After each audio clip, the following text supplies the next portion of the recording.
Pennsylvania, weighing 220 pounds, he is the mind eraser, Remy LaVey.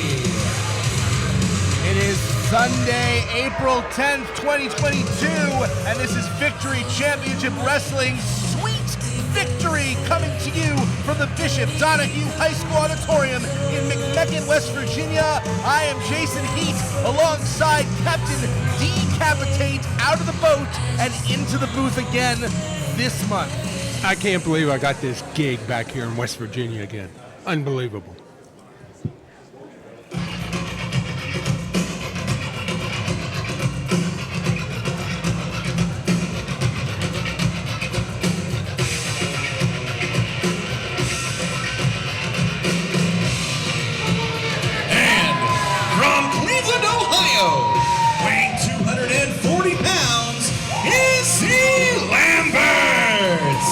Starting things up hot with a grudge match, a very natural set of enemies. It's emo versus hair metal today in our opening contest. Which are you the fan of? Do you prefer the big hair metal or the dark, brooding, gothic emo music, Captain D? Oh, you know, I always go for the bad guy. I want the bad guy to win every time. Every time.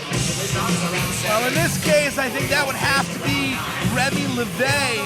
These two were a tag team at our very first event, Victory is Ours. And after Izzy Labert unfortunately took the pin, Remy LaVey broke up the band, so to speak, turning on his partner and delivering a brutal beatdown. As he should. If you can't win a match, then get rid of him and find somebody else. Certainly giving new meaning to the phrase creative differences, and now we're going to have to solve that problem with fisticuffs instead of, a musical band-off, as it were, as the bell rings, and we start our opening contest here at Sweet Victory. That's the way we do it on board ship. How the better man, just fisticuffs. The better man wins. The only thing on the ship, if you lose, you're thrown overboard. Well, it's very possible that one of these two will be thrown out over the top rope. That is always a possibility here in the ring as Remy LaVey takes control early on with that arm wringer. Which one of these two guys has the most experience? Do you know? Remy LaVey has about a decade's worth of experience. I would give him the veteran status in this match, but Izzy Labert is nothing to slouch at whatsoever in terms of his skill in the squared circle. Yeah, he's trying to get the crowd riled up behind him there. Well, he is a rock star. You know how they feed off the adrenaline of the crowd. We'll see if that's able to power him up. Remy LaVey not trying to give him an opportunity to use that augmented energy whatsoever. He should stay right on him. Don't let the crowd influence you. Stay on him, Remy. Well, absolutely, sometimes the crowd can get in a wrestler's head in a negative way, but they are incredibly empowering to a number of professionals. Izzy Labert, one of them, as we see him take down Remy LaVey with a big shoulder block and another. Well, Izzy's got him on size, no doubt about that. Yeah, absolutely. Size advantage to Izzy Labert, experience advantage to Remy LaVey. Remy taking a moment outside. Maybe he is regretting the attack on Izzy Labert. Maybe he shouldn't have brought this kind of problems to his doorstep. I mean, to be fair, he brought this upon himself. Yeah, he did. But like I said, if you can't carry your weight in a tag team, get rid of the lightweight. Usually, most tag teams last more than one match before you decide who a weak link may be. I guess we'll find out today who the weak link. Is he going for a cover right there, and only two for the very first pin attempt of Sweet Victory.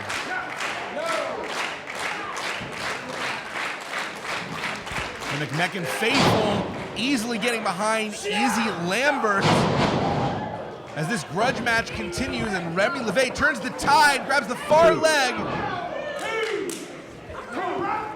It's pretty early for frustration to be taking over Remy LaVey. He wants this. He wants this win. That'll kind of back up what he did last time. Absolutely, a rivalry developing between these two. A lot of bad blood. I mean, you know what it's like when a band breaks up. It gets real ugly. You know about ugly, right? What's that supposed to mean? I'm just saying that the tactics that Remy LaVey is using are dastardly.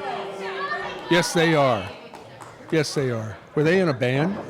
Well, that was a metaphor for their tag team because they're both music-based wrestlers. Oh, okay. I was going to say I've never heard any of their songs. I just heard Sweet Defeat last event, and here we go. Remy LaVey, far leg hooked, and a 2 count as Izzy Labert able to keep on fighting another day. The beat goes on, one might say. He almost had him there. You notice it's really been Remy LaVey trying to wear Labert down with holds, and you see that's, I think, some of that experience trying to keep the more powerful man down, keep him from getting to his feet, able to use that lower body strength. Yeah, that's right. Keep him off his feet. Because if he see what happens when he gets up. Oh, but that didn't work, did it? No, big lariat. As 5 minutes in, we hear from our host, Ab Montgomery, a very casual cover, one might say. Man, I thought he was better than that. He should have known better. Well, disrespectful. I'm not sure that Remy LaVey really thought he was going to get the win with that particular back cover. I think he just wanted to show that he's not taking Izzy Labert particularly seriously. LaVey is motivated by the fact that he really thought wrestling was going to be his place to find people, to find a community, and it turns out he's still just as alone, a freak among the freaks. Big Bulldog takeover. Izzy trying to get the win right now and not able. No, not quite there. Not quite. Immediately trying to marshal the crowd, get that energy going. What do you got to do to maintain momentum, Captain D? I don't know. It seems like he depends on the crowd way too much. He ought to just get in there and wrestle. I don't think he is not watch wrestling. This. Watch this. Remy LaVey draping over. Not even put any body weight and shoulder up. Not a good cover. Much stronger cover this time, but still to no avail. Usually as competitors get more frustrated, they start to make mistakes, but it remains to be seen whether LaVey will be able to use this frustration. Wait, what is he doing? Whoa. Yeah, what is that? The old chain trick. The old chain trick, like everybody does that? Yeah. Onboard ship, yeah. Well, it may have been a mistake as the chain has been taken away. Izzy Labert able to take control. And the hair metal high spot hits the turn. Your winner of the match, Izzy Labert. It looks like Izzy Labert is the one who gets to keep the gig as he comes out ahead of Remy LaVey. Looks like hair metal triumphed over emo in a very, very big reversal of the actual musical history of the late 80s and early 90s. Unfortunately. Remy could have had it at a couple different places if he would have just covered properly. I think he was a little cocky in this.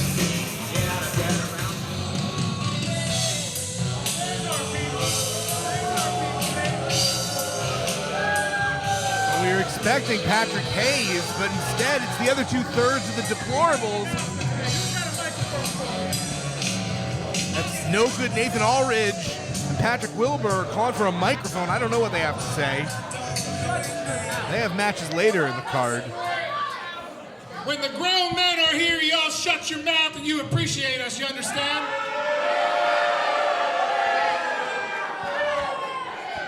Now listen. We all saw a match advertised tonight between Zeke Mercer and our man, Pretty Patrick Hayes. Now, Nathan, I consider consider myself to be smart individuals, but Pretty Pat, you're all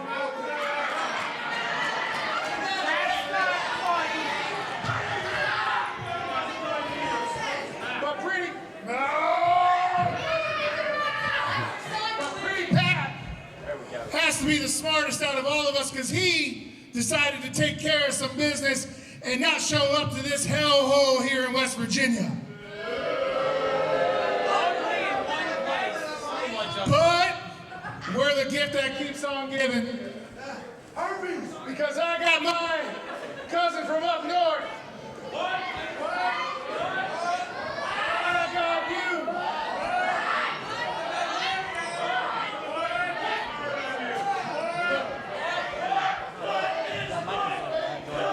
Right now, it looks like Wilbur Whitlock's biggest opponent is a microphone. Do not give this man a microphone that works. He was introducing his cousin. I was introducing my cousin, the Thunderbird, Jake Ely.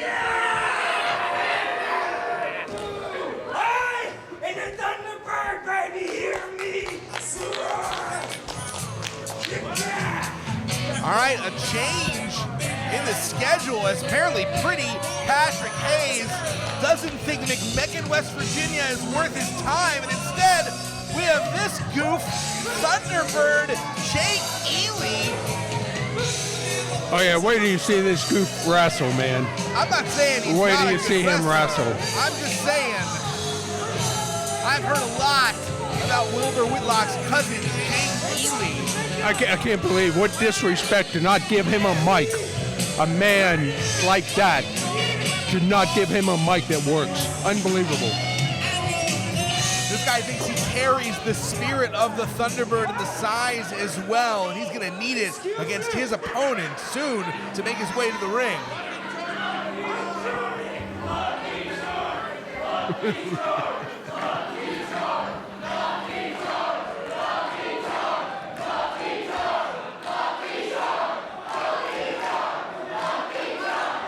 You know what I enjoy with some Lucky Charms? Another favorite breakfast cereal, Captain Crunch. Isn't that your favorite, Captain D? No, it's not. I knew you were gonna say something. I'm just sitting here waiting. And from Jaxon, Mississippi, weighing 190 pounds, no mercy, Zeke Mercer. Zeke Mercer, no stranger to Victory Championship Wrestling. He's an accomplished mixed martial artist and amateur wrestler as well. And he was a recipient of a brutal beatdown by all three members of the Deplorables. That would, of course, be Wilbur Whitlock, Nathan Aulridge, and Patrick Hayes. He personally called out Patrick Hayes to this event, and I gotta think that whatever else Patrick Hayes may claim, Hayes is ducking Zeke Mercer. I don't know about that, but I know Jaxon, Mississippi. I spent a week there one day. Zeke Mercer, technically gifted. He has said he's not the fastest, he's not the biggest, so he has to be the best. Going up against Lucky Charms. Yeah, he's going up against Jake Ely, the Thunderbird, and if you are not familiar with him, you see his size, you see what he looks like.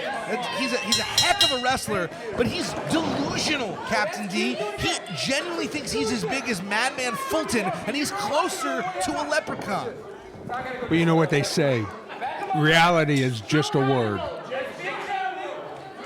But they also say that maybe you shouldn't attempt to do a cartwheel if you're not capable of doing one. I think that's been said. Yeah, as well. I think that was not a good move. That not a good look there. I gotta agree. Here's the thing, Jake Ely, I don't know how long this has been in the works. I don't know what kind of plan this is from the Deplorables, but the fact of the matter is, Jake Ely has had way more time to prepare for Zeke Mercer than Zeke Mercer has had time to prepare for Jake Ely. It's a huge shift in game plan. What do you do when you find out that your opponent is someone different than you expected literally moments before you walk to the ring? That's right. You don't have any time to plan. You don't know their moves. And I think this kid is. I don't know if he's ever seen this kid before. Yeah, Zeke Mercer going to have to rely on his strong fundamentals, his expert technique, as you see him doing so here. He was expecting to go up against a much larger opponent. Patrick Hayes, north of 250, close to 300 pounds. Jake Ely, much more evenly matched in the weight department with Mercer. I don't know. He's about that size. Isn't he about 6'2" and pushing close to 260, 280? I think you got a little too much grog, Captain D, if that's what That's what he told me earlier. Seeing is believing. What I'm seeing is a man closer to a box of Lucky Charms than a 300-pound behemoth. But that doesn't mean he doesn't have the power to take down Zeke Mercer. Well, I think it's just our perspective here. I think he's a whole lot bigger when you're next to him than what he looks like in the ring. Ask him, he'll tell you. Great Hurricane Rana, takedown by Zeke Mercer, following up with the arm drag. This has got to be incredibly frustrating for Zeke, as older cousin Wilbur Whitlock, the worst next-door neighbor you've never had, try to interfere in this match. Jay Ely taking advantage, come from behind, and throwing Mercer overboard and out of the ring. He just wanted to get together with his cousin there. You know, we see now as Nathan Aulridge and Wilbur Whitlock both taking advantage of the referee's distraction. We saw, and victory is ours, how these two managed to go from not being on the card to bullying their way into a main event spot. They were just trying to help him out. They thought he might have been injured. Look, he wanted to go outside the ring again. Why can't he stay in the ring? Zeke Mercer has said that he respects these veterans, the deplorables, for their accomplishments, but not their behavior. And that's certainly on display here. What an opportunity for Jake Ely, though, to walk in and go up against one of the top stars in VCW right from the get-go. I think that's a little bit of nepotism, right? No, I think that's having relatives in the right spot. Right, yeah, that's called nepotism. Oh, is that what it is? Yeah. Spell that for me. Nepotism. You're right. Jake Ely making all the best of that nepotism, though, with an impressive showing so far.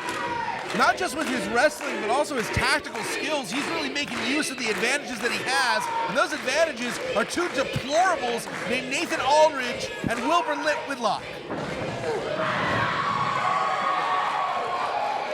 Impressive agility by Zeke Mercer.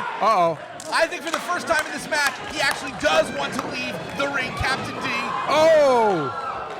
5 minutes gone, 5 minutes. You got to make sure that door's open before you try to jump through it. Yeah, you know? Slam shut by Ely, back cover. That close, you almost got him. It's almost And Zeke Mercer has really been taking a beating. I mean, this is only one of 3 matches tonight for the deplorables. And if this is what they had in store for match number 1, this sort of bait and switch, putting someone else in there for Mercer to have to go up against unprepared, I have no idea what they have in mind for Andrew Palace and the Beastman. Who knows? I know Zeke just probably wasn't prepared to go up against somebody 6'2", 285. You know? No, that's what he was prepared for. That's no, he's in the ring. No, look, he's in the ring, 6'2". Look how tall he is there. Tell me how tall he is right now. Now he might be 7'8" because he's standing on the second rope. That's convenient timing, and I have been gotten to. It doesn't matter. If he thinks he's 6'2" in his mind, that's how tall he is. Well, right now he's flat on his back as Zeke Mercer, with a dazzling array of offense against the Thunderbird, Jake Ely.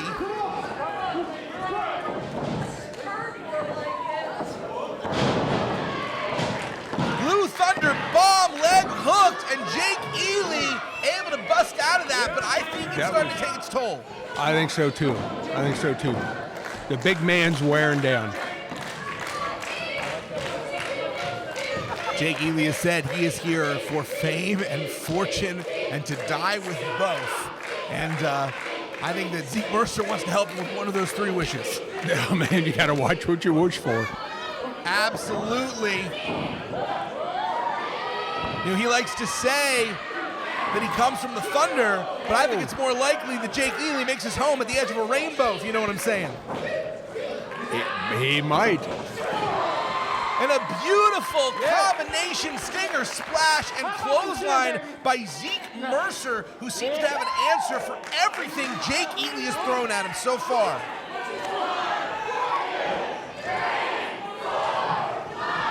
What is Nathan Aulridge doing?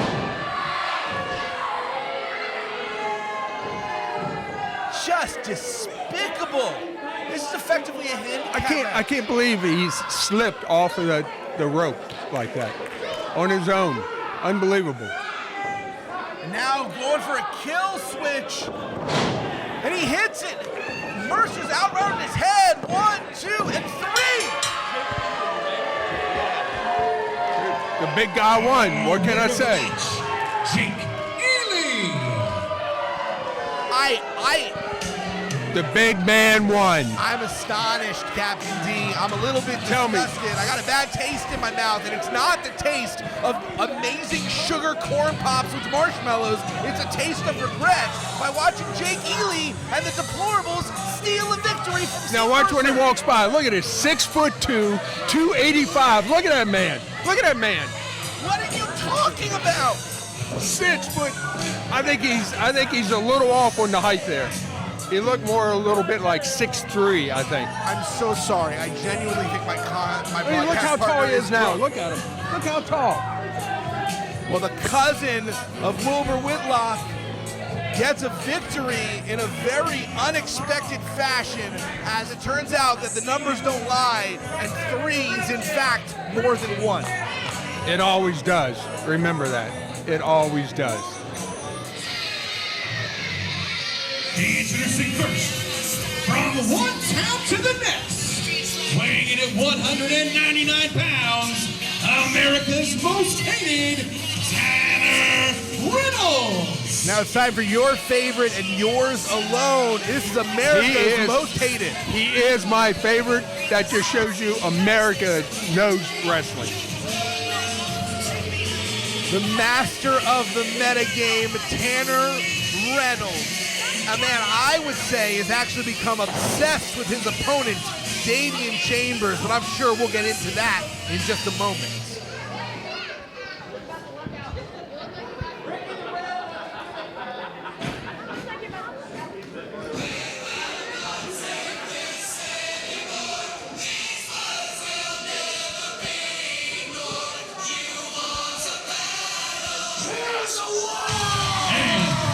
From Columbus, Ohio, weighing in at 200 pounds, Damien Chambers. One of, if not the most impressive wrestlers on the VCW roster. He is absolutely the future if he's not already the present. Yeah, but just wait till Tanner gets a hold of him. Yeah, watch this. Watch this. I think Damien Chambers has been waiting with bated breath for Tanner Reynolds to get a hold of him. He is incensed that in their last meeting at Victory Is Ours, Tanner Reynolds chose to take a count-out loss instead of facing Damien Chambers for the full length of the match. I'm not sure. Is that the way it went down? I don't remember that. I don't remember Absolutely. that. Now here's the thing. Tanner Reynolds has said since that he felt, and I say this is quote, bad for the kid and wanted to let him off easy. And I, for one, do not buy it. And I don't think most people do either. Well, if you're a veteran like Tanner, you don't want to hurt an up-and-coming kid too bad. You know, so your claim is that he's looking out for the future of the sport. That yes. He came out of 3 years of retirement specifically because he felt jealous of the star that was burning brightly for Damien Chambers, and he wanted to snuff it out. He got out of retirement just to fight this guy, but he really wants to help him. That's the case you're making. What does he have to be jealous of this kid for? What?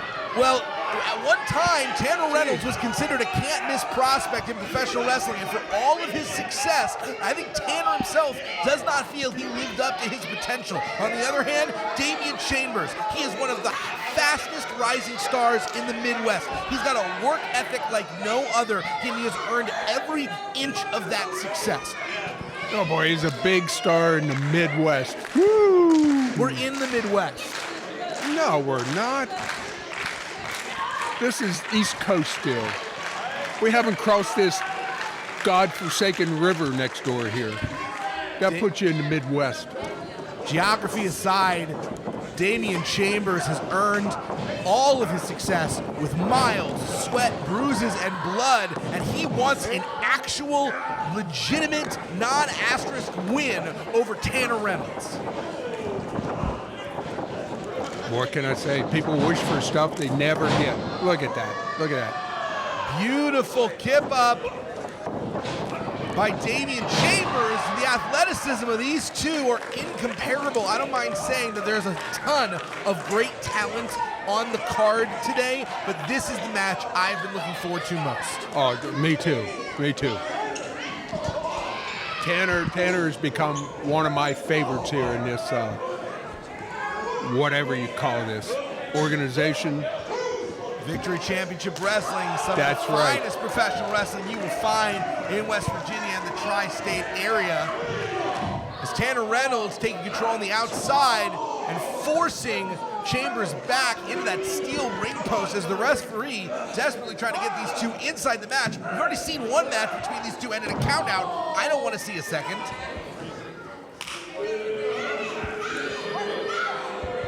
Tanner Reynolds at risk. No, he's making his way into the ring now. I wasn't sure if he was trying to get for that count out again. Here's a question that I have for you, Captain D, and it's a genuine question. Okay. So, Tanner Reynolds takes that count out loss in that first match, and here is something that I have been struggling with. Did he allow himself to get counted out because he wants to get into Damien's head, or because he was scared he couldn't cut it against him? What do you think? You think he's scared of that kid? I certainly wonder as we see him choking Damien Chambers on the bottom row. He just he didn't want to waste his time, and he didn't want to take a chance of hurting the kid. You said he's a great prospect from the mid-wherever ever. He's a star. That's what he is. Damien Chambers is a star. Well, we'll find out after this match how much of a star he is. He demanded this match against Tanner Reynolds. He said that he called Tanner a coward for what happened last time. Oh, that was the wrong thing to do. The thing about Tanner Reynolds, as we see, he's going full body press. And immediately Tanner Reynolds into the submission attempt. That is one of the things that I respect. One of the very few things about Tanner Reynolds. He doesn't take time. When he doesn't get a pinfall, he goes right into trying to grind you down. That's why he's had all the success he has over the years. Well, another reason is because Tanner Reynolds, undoubtedly the master of the metagame. He beats you before the match even happens. And that's why I do wonder how much of this is trying to get into Chambers' head, almost softening him up over a series of matches in order to get a very decisive victory by getting Chambers caught up in all of this mishigas. We're not sure what shenanigans going to happen tonight. 5 minutes gone, 5 minutes. We're 5 minutes into this match, and so far, very evenly contested, high-impact offense by Damien Chambers. This guy looks like $1 million, and I think he might make that amount someday.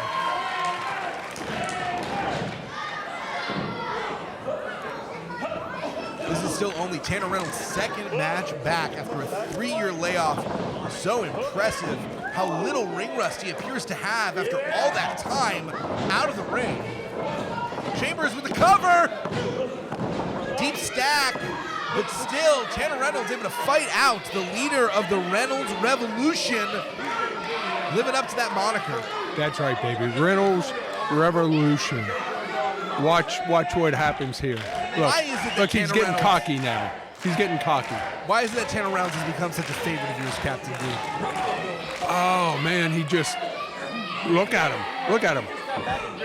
The man is solid. He is definitely a tactician. Fine fundamentals. It's his attitude. I certainly question, and a backstabber, a move that befits the man. Pinfall attempt. Still 2, but that was a very close 2 count. Who else could do the backstabber like that? You know it what? takes a man like him. That's why I like him. I agree. Backstabber. It does take a man like Taino Reynolds to stab someone in the back that effectively. And Taino Reynolds now. Why is this ref getting involved? Why is Taino Reynolds Just stay in the corner. Wait, he's got a pair of brass knucks on. No, I think he's sweating. I think that's sweat we see. That's either a pair of brass knucks or 4 wedding rings, and I'm pretty sure Taino Reynolds is not attractive to most people. So what is he doing with that in the ring? I didn't see him. I didn't see him. I'm gonna buy you a new prescription, Captain D. Here we go. Damien Chambers, despite the danger. And that is a disqualification. Come on. What?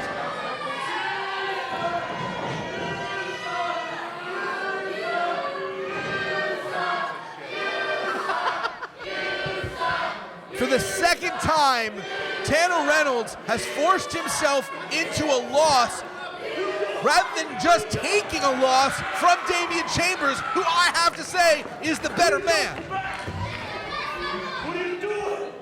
Under the chair.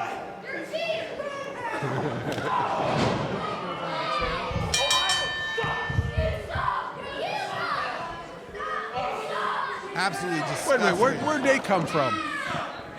Did that ref have them on him all the time? No, he got them from Taino Reynolds. Referee Josh Shield has informed me your winner of this match as a result of a disqualification, Damien Chambers. This is the second time that Damien Chambers may have won a moral victory, but it's absolutely a Pyrrhic victory, and I cannot imagine that this is settled. I do not understand what Taino Reynolds' endgame is. He keeps losing and keeping Damien I don't know Chambers what match you were watching, but the ref took those into the ring and was trying to give them to him, and he short-circuited, and as soon as he picked him up, then he disqualified him. Unbelievable. Taino Reynolds gets counted out. Taino Reynolds gets disqualified, and either way, he certainly denies Damien Chambers satisfaction. That's right. This next bout is set for one fall. Introducing first, from San Juan, Puerto Rico, weighing in at 165 pounds, the soul of the lion, El Taino. This is my first time getting a chance to see El Taino making his way from Puerto Rico, the soul of the lion. And I love what I see so far. That's pretty impressive. Let's see if he can carry it into the ring. That is absolutely the question, as he may carry the soul of the lion. And the lion may be an absolute beast, a king, but he is going up against a monster.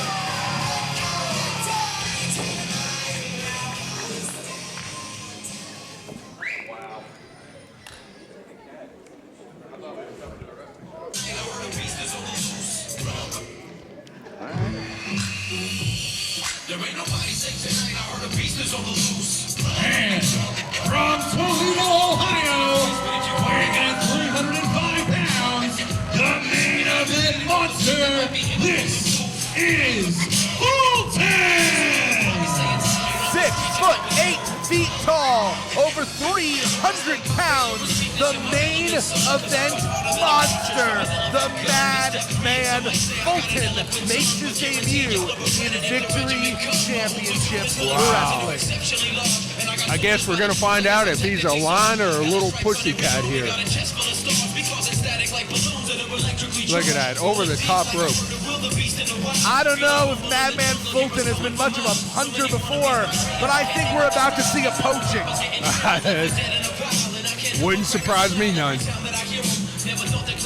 They connect in West Virginia, a very different kind of jungle than El Taino may be familiar with. but Fulton is a professional fighter, and he is here to earn his money and to earn it quickly.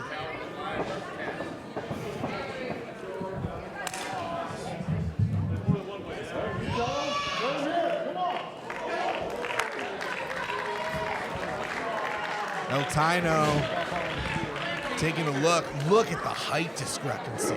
Wow. And what'd you say? It's almost 1.5, 2 times taller is Madman Fulton? Yeah, that's a big boy there. Obviously, Fulton has the size, the strength, the intimidation factor. So what does El Taino have to do to win this match? What he's doing right there. Get him off his feet.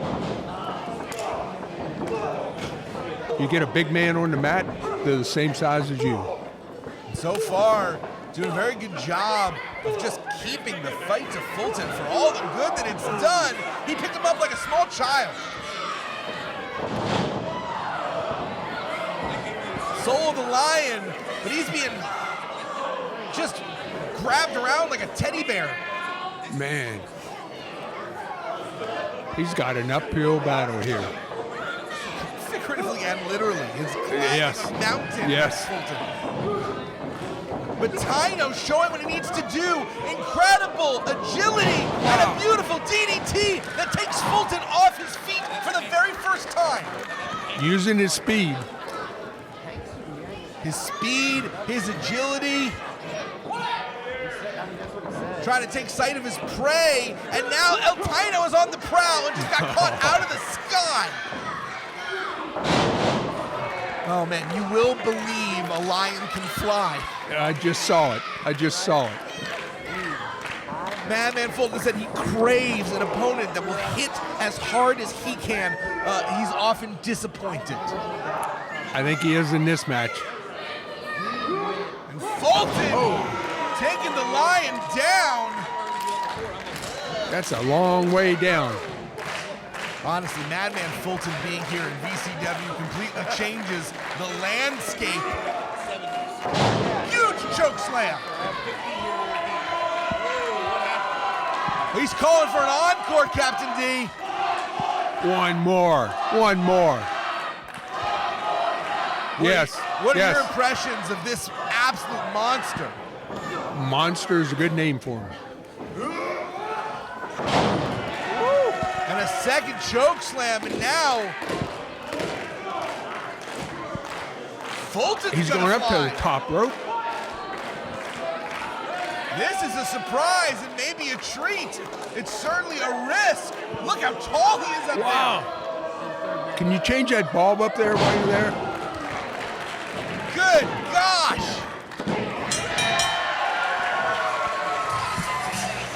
Your winner of the match, the main event monster, Fulton! Is there anything scarier than looking up at the lights and seeing Madman Fulton, all 300 pounds of him, coming crashing down on your windpipe?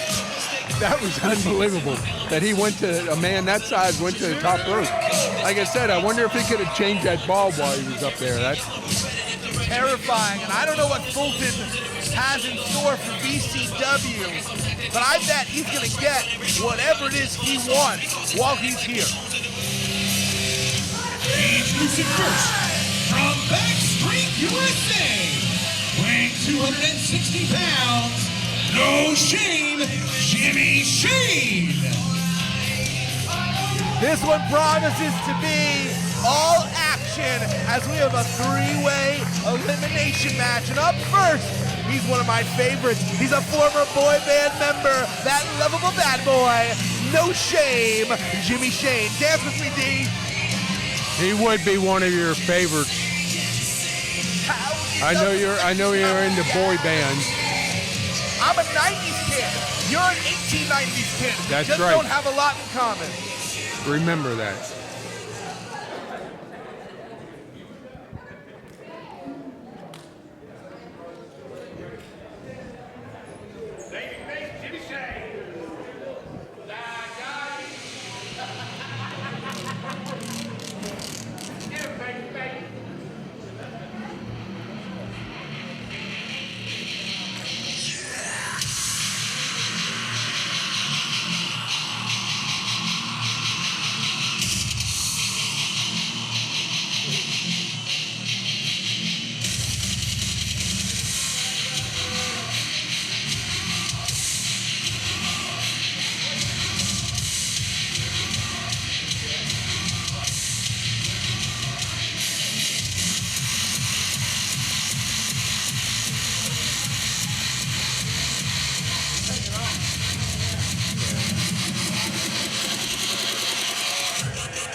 entrant number 2 from Summersville, Kentucky, weighing in at 299 pounds, he's a whole lot of dude, Jaxon. Jaxon making his way to the ring. He is a former college football player and powerlifter, but wrestling was his first love. He's now pursuing that passion, a whole lot of dude. Crash is a big boy. He's a powerhouse striker, powerful and effective.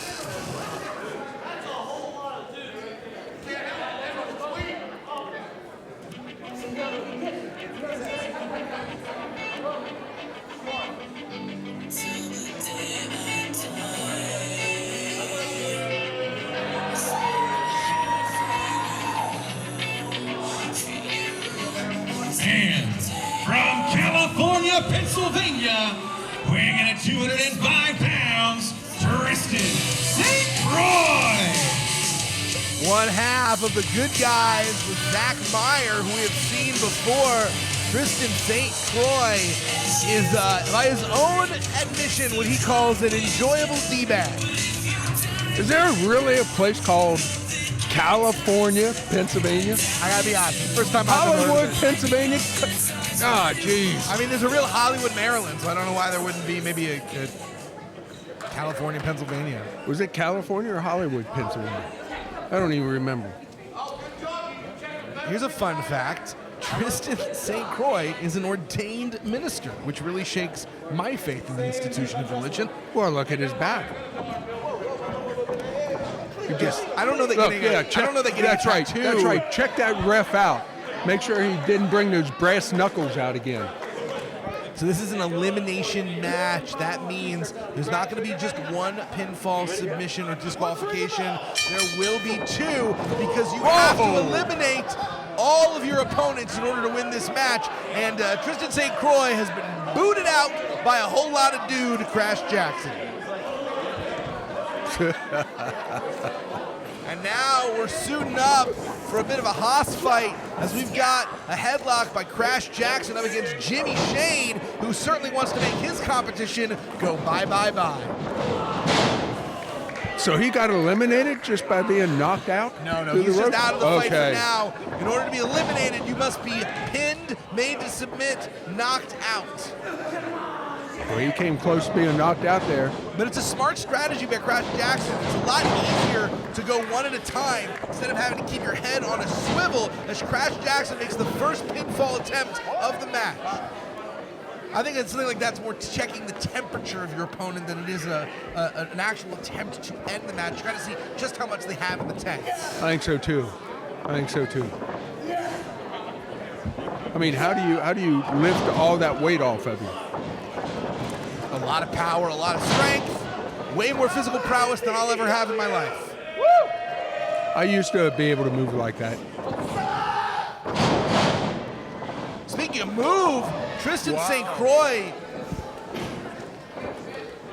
deciding to break up that pinfall. I'm curious about that strategy. I'm not saying it's a bad one. It may be very specific, but this is a match, in an elimination style match, where you do not need to try and save your opponents to save yourself. I'm curious whether or not maybe there's some personal animosity between Tristan St. Croix and Jimmy Shane that he wants to be the one to eliminate.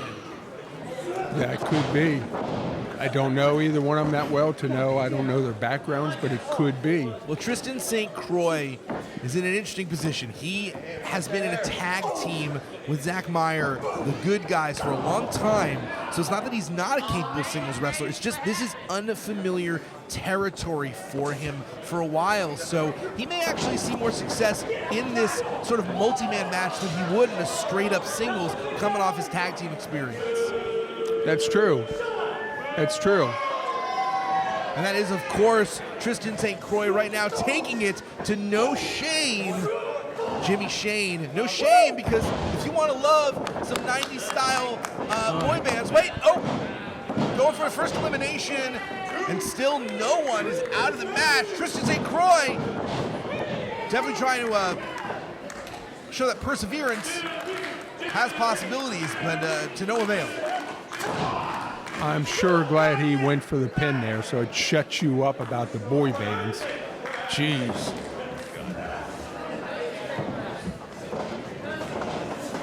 I just can't wait for Backstreet's comeback. Yeah. Are they all still alive? Yes, none of them Are they? None of Okay. them are dead. I thought they. How old are they now? Probably in their 70s, I would guess. Late 30s to early 40s, which for a teen idol is basically dead. So, Tristan St. Croix with a super kick, trying to keep the field clean in the ring. As we said, strategy, keep one person in focus at all times, as Jimmy Shane with a follow-away slam to the ordained minister, Tristan St. Croix. The 90s or 80s boy band guy, right? And we already saw an 80s hair metal guy and a goth guy, and now we have seen a former boy band member. So really, what I love is the musical diversity of the VCW roster. What band was he in? Like NSYNC? He was a member of NSYNC, wasn't he? Nothing quite so successful as we see Crash Jaxon taking it to Christian St. Croix. Made in Kentucky, that pump handle driver used to put people away with that, but in a triple 5 threat, minutes gone, 5 minutes. you got to keep your head on a swivel. I just have a question. Why would you break up a pin in a three-way like this? I think honestly a lot of it's going from habit, as Christian St. Probably Croix is. makes the first elimination. That was a low Jaxon blow. has been eliminated. And Crash Jaxon is out, and now it's up to St. Croix and Jimmy Shane. Huge spear! And it's academic! Jimmy Shane has got it! Your winner Boy, of the that match, was- Go Shane, Jimmy Shane. That went down here quick, didn't it? Man. Jimmy Shane took advantage. And now we all get to celebrate. What the heck? What is Tanner Reynolds doing? There's my man. There's my man. He's got the breast up, Jimmy Shane. Don't turn around. Don't turn around. And here we go. Damien Chambers makes his way to the ring. I don't know what Tanner Reynolds has to do with Jimmy Shane. Hey, Tanner. No, he'll stay where he's at. But Tanner, looks like you're running away again. 2 months in a row now? So you like to say that Victory Championship Wrestling likes to put words in your mouth. Well, how about I put a date on your calendar? Woo! June 19th, Tanner Reynolds, Damien Chambers. It's like I got a nice swing on that right hand there. Let's go brass knuckles on a pole match.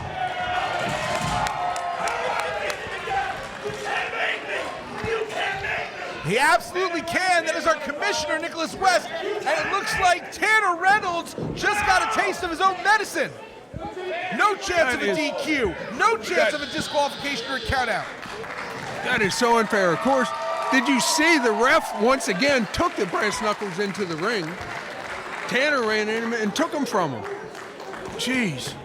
I don't know what. I hope we don't get that. I hope we don't get that same ref for that match. I don't know what Tanner Reynolds wanted to do with Jimmy Shane or why he thought that was his business, but we're going to get business settled at our next event. Don't take the damn. Oh, he's going to get his. You're never gonna make it. There's a million other people with the same stuff. You really think you're different? Introducing first, from Louisville, Kentucky, weighing in at 238 pounds, Gary Gandy. They say the best of professional wrestling is a variety show. All sorts of different styles, all sorts of different fights, all sorts of different personalities. And this one is gonna be different. Is this the Louisville Slugger we're looking at right now? This is Gary Gandy, Mr. 5-star, Mr. Make Me Money. But it's not quite Gary that I think is so out of the box, but his opponent, as we will see in just a few moments, we'll see, and Gary's gonna have to deal with it. See, you're privy to all this information. I don't know who's coming up next. Yeah, no, You're just sitting there smirking at me like you know Yeah. something I don't know. I just got here on time, attended the meeting, looked at the card, looked at the advertising, you know, just little things like that.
Wonder how he prepared Friday night, Saturday night, knowing this was going to be his opponent today. Well, Gary Gandy told me that he is a European-trained wrestler who likes to refer to himself as the Strike Master. So I think he's going to be going for a very technical match. He's going to be going for a lot of strikes, and I think that that's going to be... I don't care where you were trained at. This is... No training training prepared you for this match. You know how they say styles makes fights? I think this is going to be a clash of styles. Yeah, it's going to be a clash of something. Well, it's going to be a clash of two fine professional wrestlers, that's for sure, as Super Oprah makes her VCW debut against Gary Gandy. And Gary Gandy just imploring the referee to make sure that Super Oprah has not brought anything nefarious, which is perfectly valid. We've already seen Taino Reynolds bring a pair of brass knucks. We've seen a steel chain. She could easily be hiding some brass knuckles in there.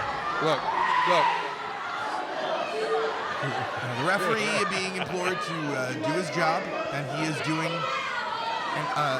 exceptional work here by our officials.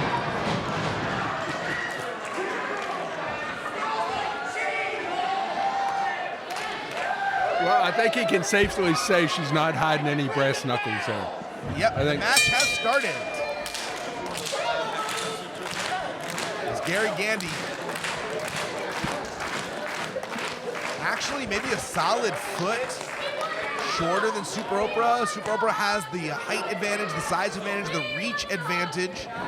Gary Gandy, maybe a bit of a better striker. She's got several advantages over him. She is making her way to the ropes, forcing a break, and putting a little bit of punctuation on that break right there.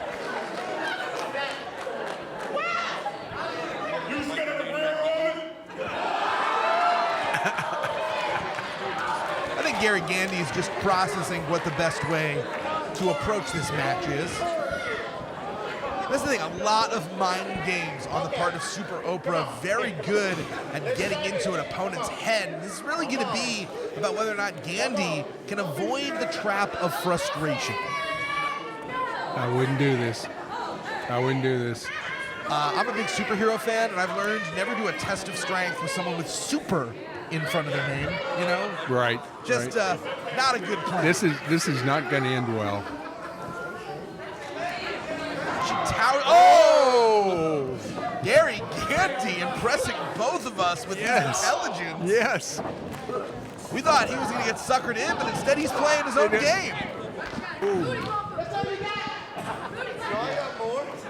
You're not going to win a power game against Super Oprah. It's just not going to happen, man. No. I appreciate the attempt. Maybe that guy was in here earlier, the monster guy. He might have a shot at her. Super Oprah versus Madman Fulton? Yeah, there you go. There's a match. Look at you. Book it. Book it. Look at you booking the territory.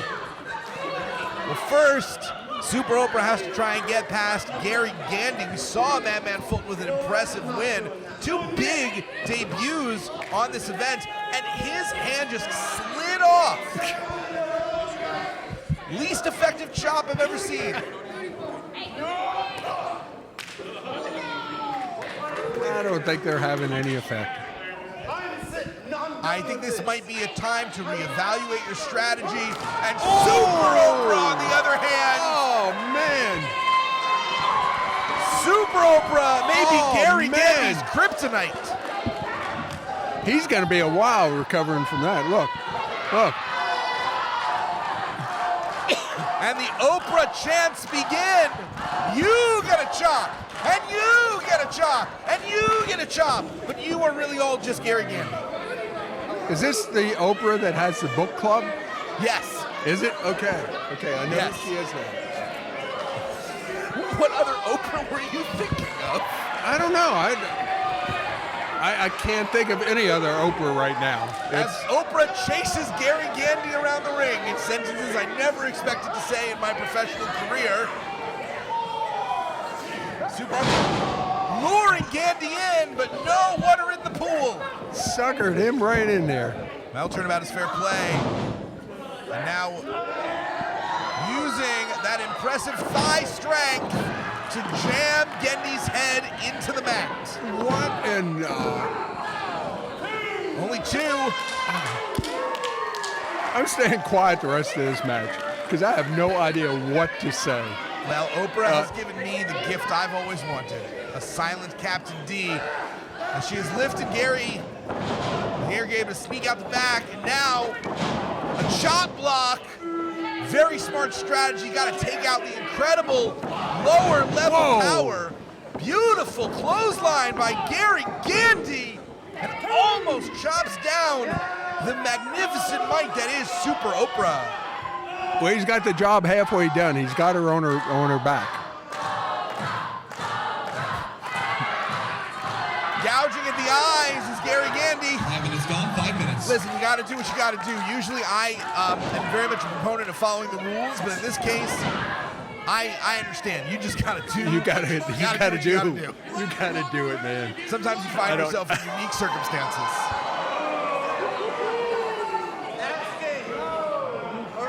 Beautiful submission right now as Gandy trying to force his style on this match. We talked about how he comes from a European background, a lot of really technical wrestling as we see now trying to pick a body part and tear it apart.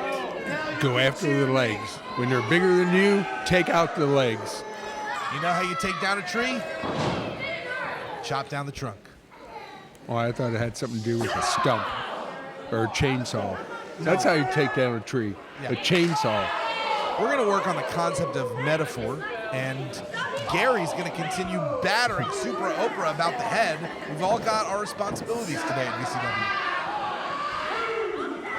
VCW. He needs to forget about the head, just keep going after the legs. I mean, I think he's doing remarkably well in terms of staying focused, really trying to take that left leg out in particular, a lot of focus on the knee. Trying to take out those trunks, as you were saying, and now just trying to wear Oprah down.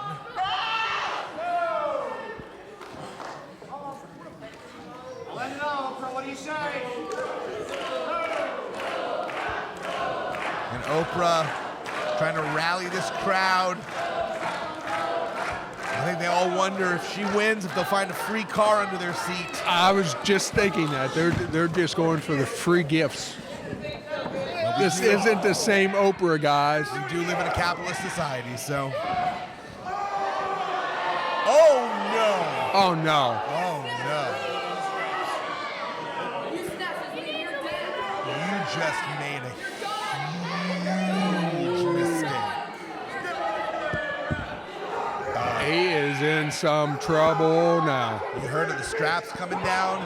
This is the wig coming off. And that is not cool. Oh, my God! Wow. Like That ring moved. just squashed Gary shifted. Gandy like a bug. Gary Gandy was a fly on the windshield of the car. That is Oprah, a cannonball. Oh, man. Look at Oprah go. Oh, boy. And Gary Gandy keeps it going by grabbing the rope. Why would he do that? He's here to win. He wants the money. He said he's all about make me that money. He does not but go to the pay window if he doesn't get the pin. Sometimes that pay window might not be worth it. We are all motivated by different things, and Gary Gandy is motivated by the almighty dollar. He has made no bones about that. He's going to try and get a victory by hook or by crook, and in this case by DDT, and putting a lot of pressure all over the shoulders of Super Oprah. Great cover, but still not enough. Going after that pay window. I guess it's worth it. He's got to keep her on her back. Both these athletes, very impressive. But from the moment Oprah came out, you knew she was a spectacle. Gary Gandy is really impressing me with his tenacity. Yes, yes. He's not letting himself get caught up in the spectacle of the experience. He is remembering that he is in a fight every moment. If you were to look at those two when it all started, you'd have thought it was going to be a squash match. And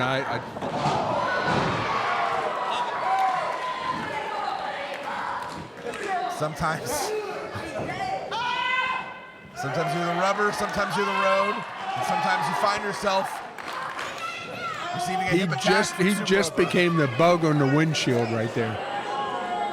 Yeah. I think he's now about to be the bug that gets squashed. I think we just saw an act of God. Super Oprah fly! Your winner of the match, Super Oprah! I think right now he's regretting putting his foot on the rope a few minutes ago. Gotta try! I think. Super Oprah, that bad bitch, takes the victory in Super Oprah's VCW debut. Wait a second! Whoa! Were you clairvoyant? Yes! Yes! Oh my good God, I thought this was a fantasy! Yes! That's Madman Fulton, it really is! Well, every superhero needs a super villain, and what better than the main event monster just attacking and assaulting Super Oprah? Good. Oh, here we go. Here we go. Watch this. This is the damnedest thing I have Watch ever this. seen. Right onto a chair. Now you know why I get paid the big bucks I do. Look at this. You get paid? Oh, I'm sorry. I know why I show up here for free. Did I call this? Did I call this? Come on now. You did. Madman Fulton just taking it to Super Oprah in two big debuts. It looks like only one is going to get to be at the top of VCW. And Fulton making a statement. He sure did. What a monster. Introducing first team number one, being accompanied at ringside by Ripper Blackheart.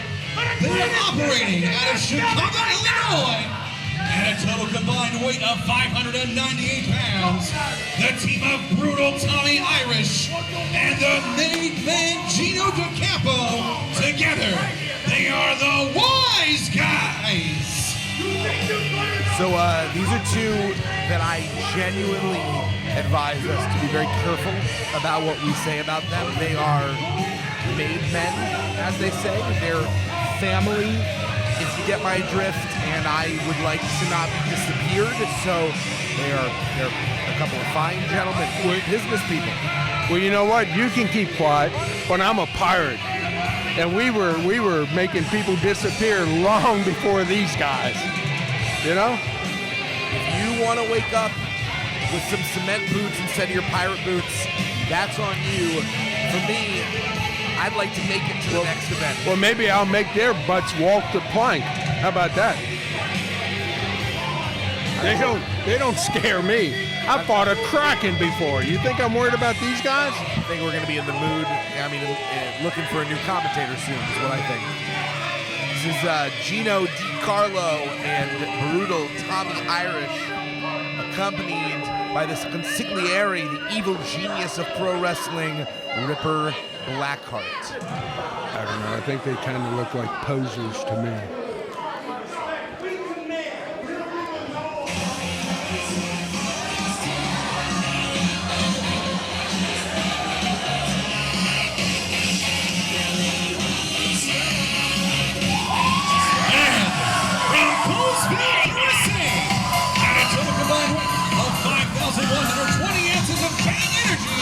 The team of Bangin' Jake Wily and all that Braden Elliott, the Rad Boys. These are two guys that I'm in April I'm talking about. That's the Rad Boys, addicted to bang energy, make their way to the ring. They are coming off of victory, as the aptly named Victory is ours. They beat the mismatched team of Remy, LaVey, and Izzy Labert. But this time they got to go up against.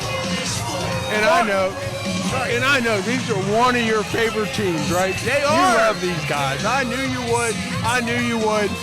But what I was going to say is that last time they were facing a very dysfunctional team. This time they're facing family, and that's very, very different. Like I said, I think that family might be a bunch of posers, but you know, these rockers want to be here. I'm not sure about them. The super cool dynamic duo. They're only 1 year as a team, super impressive. But the Wise guys taking it to them immediately upon the bell ringing. And that 1 year together might come to a quick halt right here tonight. The Wise guys having their way with the Rad Boys. Spoke too soon, double drop kicks. Makes both guys go out of the ring and sleep with the fishes. What was that move, like the hokey pokey or? Hey, you turn yourself around, drop kick the opponent, that's what it's all about. That was good. That was good. I don't compliment you too much, but that was good. I appreciate it. Both Rad Boys with stereo crossbodies out to the Wise guys. This match carries a lot of implications. We know that tag team titles are on their way to VCW.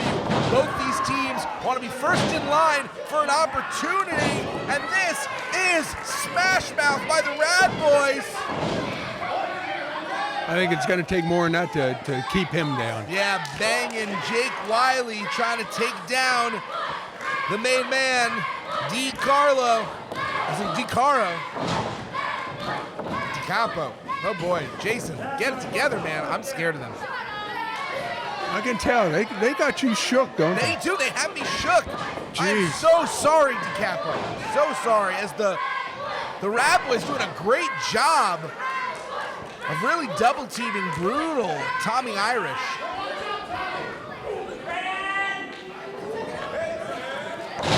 Oh, they were attempting to go for the yada yada yada, and instead brutal Tommy Irish just literally stepping all over him. Yeah, that wasn't a yada yada. I don't know what that was, but it was a swing and a miss is what it was. And now a cover. That looked like a yabba dabba doo. Did you ever see that move? No. No? Then obviously you've never watched Yogi and Boo Boo fight. No, I know them to be lovers, not fighters. No, they fight. They fight. Well, the fight is being taken to the Rad Boys now. Really great chemistry by the cousins as Gino DeCapo. Did you just seriously call Yogi Bear and Boo Boo lovers? They love a good picnic basket, that's for sure. Okay. Well, I'm glad you cleared that up. I have no idea what they do in their cave, and I support them no matter what their decisions are. I just wanted to be clear where you stood on them. I stand wherever they stand. Happily to support them. And now, no support for the underhanded tactics of the Wise guys, as under the direction of the evil genius, Ripper Blackheart, the Wise guys are just taking apart Jake Wily. That wasn't underhanded. I do that stuff all the time. And the case rests. You know? As the kids say, It's I called- think you are telling on yourself. It's called winning. Winning. It could be winning. It has yet to happen. It's certainly not going to win if they get a disqualification. We're too slick for that. The made man taking a moment to announce the Wise guys' presence here at McMecken, West Virginia. It seems like maybe they want to open an outpost of their operation here. That brings up a question. Was the person that named this town, did they stutter? I'm not a history major. Well, I just wondered because it should be called Back Meccan. cover by the main man. And Jake Wily able to get his shoulder up at the last possible second. Braden Elliott, all that on the apron, just dying to get into this ring. Being taunted by Gino. Tag him. Go ahead, tag him. Did you see how little his fist was compared to his head? It's definitely a size discrepancy in this match. And so far, what the Wise guys have been so successful at is distracting the authorities from what they're actually doing. I think they get that from their other business ventures. It's a very particular skill earned over time. I think they've watched me in matches. A lot of that stuff I do. I think they're copying me. Nothing flashy, but very effective. Oh. Wise guys with a big deal that launches Jake Wily 3/4 of the way across the ring. I think he just took out the trash, as they say. Jake Wily desperate to try and get some space as the wind being choked out of his pipes by the most dangerous man I've ever seen wear suspenders. And wait a second, I think I saw Ripper Blackheart just take a swipe at Jake Wily. No, I don't think you did. I don't think you did. Listen, when a man self-proclaims himself to be an evil genius, he's not hiding his nefarious intent. You just thought you saw it. Nothing happened there. That's why I get accused of cheating. I never cheat. Big slam by the main man, followed by a brutal leg drop. So impressive are these Wise guys. Arrogant cover. And maybe not taking the Rad Boys as seriously as they need to. You can't give an inch or the kids from Coolsville will take a mile. Coolsville, is that in in Ohio? They're from Coolsville, USA, and I think that's wherever your heart takes you back to the sweet sounds of 1997. I was thinking, it's Coolsville, is that in the Midwest also? Actually, fun fact, Coolsville is the hometown of Scooby and the rest of the Scooby Gang, Mystery Incorporated. I don't know anything about comics. It's a cartoon, but okay. The Wise guys have got Jake Wily in the corner. He is in a very bad part of town. I would guess to say anywhere that the Wise guys are is a bad part of town.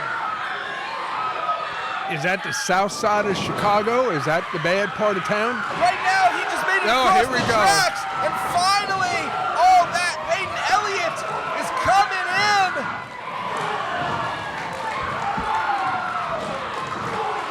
Absolutely on fire.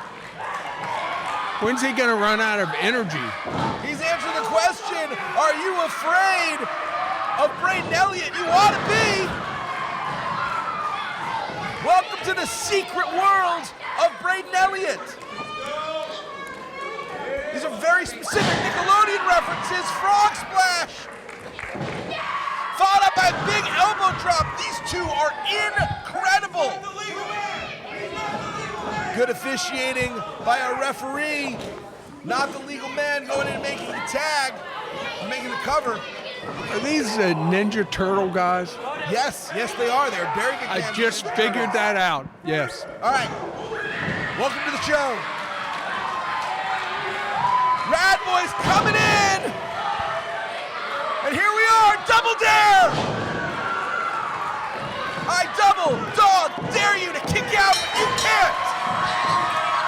Your winners of the match, the Rad Boys. The Rad Boys are now undefeated, 2-0 in Victory Championship Wrestling. They are the tag team with the best record. They are the tag team with the most momentum, and they're the tag team to beat, Captain Z. And the Ninja Frogs win again.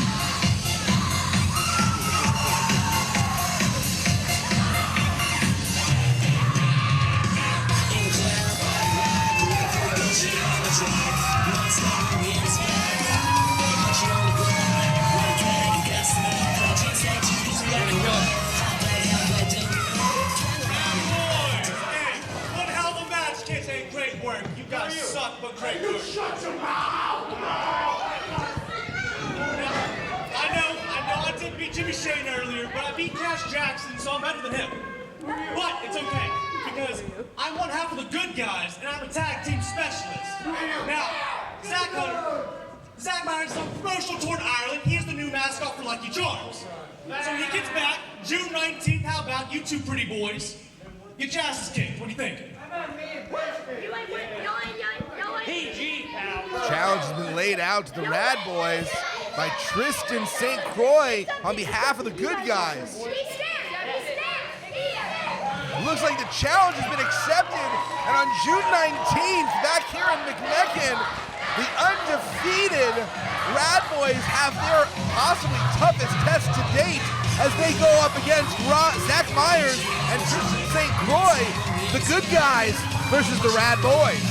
I just want to know which one is Leonardo and which one is Francisco, or wasn't that the... To be fair, they are both Michelangelo right now because they both have orange headbands. So that is confusing, I'll give you that. This next bout is set for one fall. Introducing first, from Pittsburgh, Pennsylvania, weighing 202 pounds, the Spazmanian Devil, Andrew Palace. Absolutely love this guy, the Spazmanian Devil. We saw him in the main event of Victory Is Ours.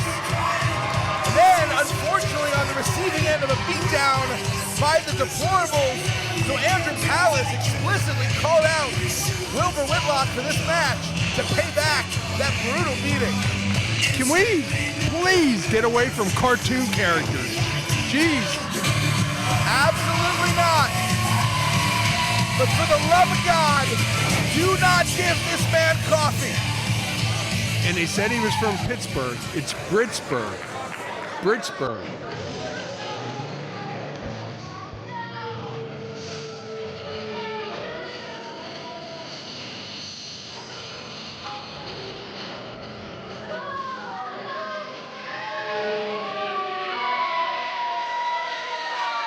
And from the mean streets of East Canton, Ohio, weighing in at 220 pounds, Deplorable Wilbur Whitlock. This is a first-time singles match between two of the bigger stars of this region. Wilbur Whitlock making his way to the ring, accompanied by the other Deplorables. His 6'2" cousin there. Look at him in green. He just dwarfs the other guys. Wow. No good Nathan Aulridge and Patrick Ely. Jake Ely. We did see Jake Ely get a big win earlier tonight over Zeke Mercer. 2 more matches for the Deplorables. It's going to be a tough test for Wilbur Whitlock to go up against Andrew Palace. Let's go, Jake. The future is yours. You got the height. You got the pounds. Way to go, Jake. Way to go. Way to bring it to professional wrestling. Well, his elder cousin, Wilbur Whitlock, making his way to the ring.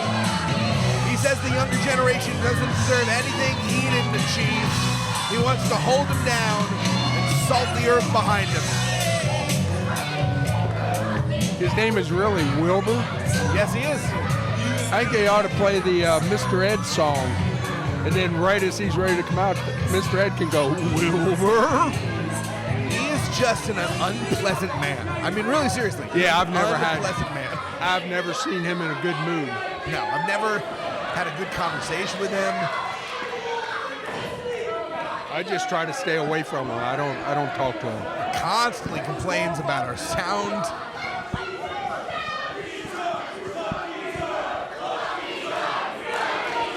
And a Lucky Charms chant for the Thunderbird. Jake Ely. He's going to be a factor to deal with here. He's made a in very big in the impression, future. that's for sure, absolutely. What an addition. I mean, if he gets any bigger, they're going to have to make a special class for him. He seems to be the only young wrestler that the Deplorables think highly of. And finally, this match being started, and again, I'm seeing a handicap match. I'm seeing 3 against 1. Yeah, it's not tough to get a fair match when you got 2 people outside the ring. If there's anyone that can do it, it's Andrew Palace. He's got enough energy to go for 5 people and keep going. Look at that lockup. Already flummoxing Wilbur Whitlock. Grabs a headlock. Make no mistake, Andrew Palace has great fundamentals as well. But Wilbur Whitlock is just an old school wrestler. He will wear you down. This should be a pretty good match. I agree. Pretty good match. Our semi-main event here at Sweet Victory. Thanks so much for joining us. I am Jason Heat alongside Captain DeCapitate, making his way off the boat and into the booth today. That's right. 2-time. No, 3-time. I'm sorry. 3-time manager of the year. Sitting here beside you. You're with royalty today. You know that. As Andrew Palace trying to get the focus and the attention of Wilbur Whitlock away from that crowd. Whitlock, grumpy, grizzled, and dirty, proud of it.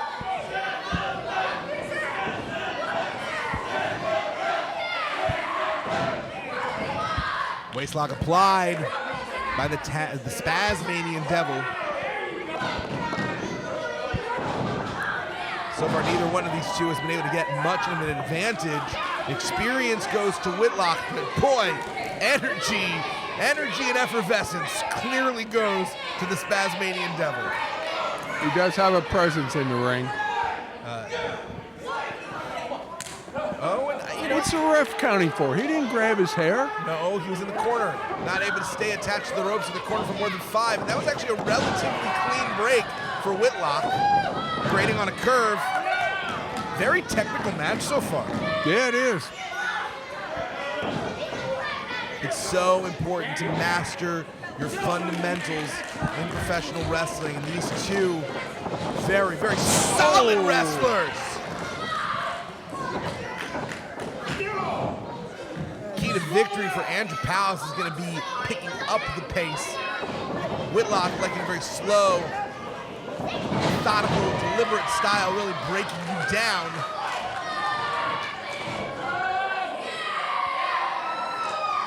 Monkey flip! All the way across the ring. Look at that! Palace with such incredible strength. He's in great shape. I mean, look at his conditioning. Yeah, he is. Splash, cover, victory, not quite. Not going to keep Wilbur down like that. Palace is what we call hyper energetic. Literally too much to handle for most people. I think it's from all the vitamins he takes. I think that's the reaction from all the vitamins. The entire team of deplorables moving out of the way. And now we see the Thunderbird just trying to keep Palace away from his cousin Whitlock. I don't know. Jake Ely is really making a very, very strong showing in this first time.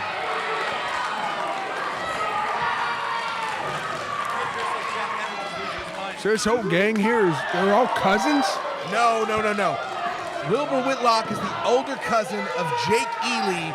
Nathan Aulridge is just their, I don't know, almost like their uncle friend. He's not actually related, but it's sort of like the uncle. I don't know how pretty Patrick Hayes fits in. I was just wondering, we're out here in West Virginia. I wasn't sure who was cousins. Andrew Palace really taking it to Wilbur Whitlock on the outside. I'm very impressed. I felt that all the way over here. 5 minutes gone, Whoa. 5 minutes. Andrew Palace listening to the crowd and delivering yet another chop. And so far, Palace has not been, has not been deterred by the fact that he is outnumbered 3-1. No, he's doing good. What's his name? Casper, the friendly ghost? The Spasmanian Devil, Andrew Palace. I was close. He just, unfortunately, introduced Palace's nether regions to that middle rope, and that is definitely going to take a little bit of the spring out of the Devil's steps. That will do that. And now we see Whitlock employing the game plan he likes to use, just trying to wear Palace down. And slow it down. That's right. Slow it down. Speed is 100% the friend of Palace. Now I got to think the longer this goes on, the more it favors Andrew Palace. So Whitlock, as you see right now, trying to submit the Devil with his very, very powerful thighs. Looks like he's close to giving up. Wilbur Whitlock found himself in the main event of our last show after he was not chosen for the lethal lottery, forced himself into the crowd, interfered in a match, beat up Paulie Kilpiss. Kilpiss? Yeah, he beat up Paulie Kilpiss. I am just upset that Kilpiss isn't part of this main show tonight. He was in the pre-show. Well, he was beaten pretty badly by the deplorables. And now we see finally the numbers getting to, oh, wait a second. Don't make him wear the hat. I think he stole it from him. It's one thing to injure, it's another to insult. No, I think he stole it from him. And they took it back. Nathan Aulridge looked very happy.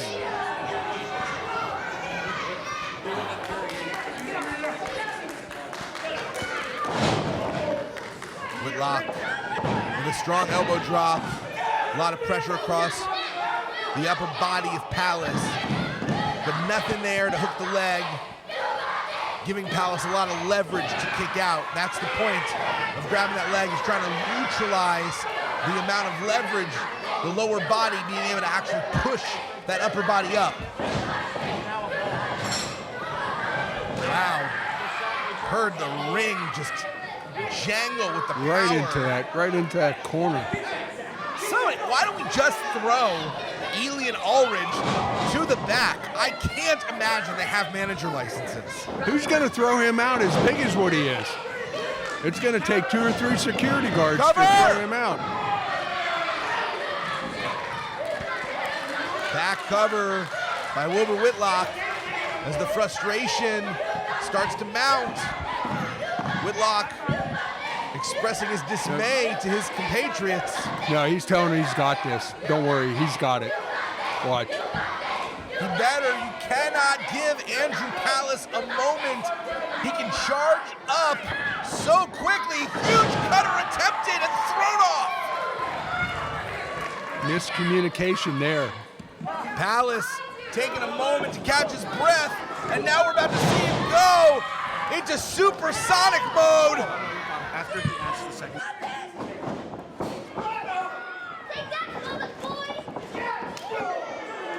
And Palace taking it to 10 minutes Whitlock. gone, 10 minutes.